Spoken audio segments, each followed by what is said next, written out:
बढ़ते अगली खबर की ओर। देहरादून से ये खबर सामने आ रही है, जहां मसूरी देहरादून विकास प्राधिकरण ने ऑनलाइन मानचित्र स्वीकृति व्यवस्था को अधिक ट्रांसपेरेंट, सुरक्षित और तकनीक रूप से मजबूत करने के लिए महत्वपूर्ण निर्णय लिए हैं।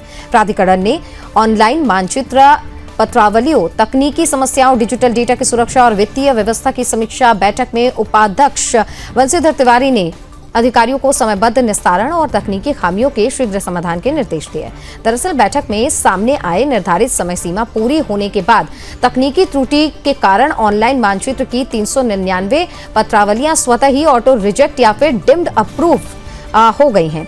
इसके अलावा देखिए, उपाध्यक्ष ने इन पत्रावलियों को वर्तमान स्थिति में निरस्त करके संबंधित आवेदकों से दोबारा प्रस्तुत करने के निर्देश दिए। इसके बाद प्रत्येक प्रकरण पर नियमानुसार ऑनलाइन कार्रवाई भी की जाएगी। एक ही आवेदन के आधार पर दोहरी पत्रावलियां तैयार होने की समस्या पर भी अधिकारियों को तकनीकी कमी को दूर करने के निर्देश दिए गए हैं।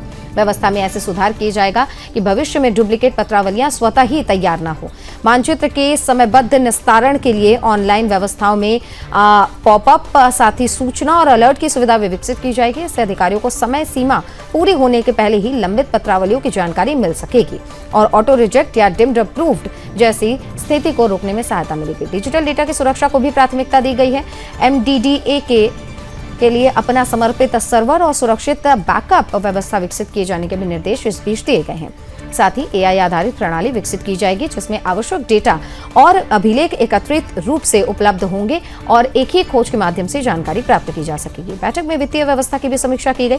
प्रत्येक दिन वित्तीय प्रतिष्ठियों और साथ ही पत्रावलियों का उसी दिन मिलान पूरा करने और लंबित बैलेंस शीट को प्राथमिकता से तैयार करने के लिए निर्देश दिए गए हैं।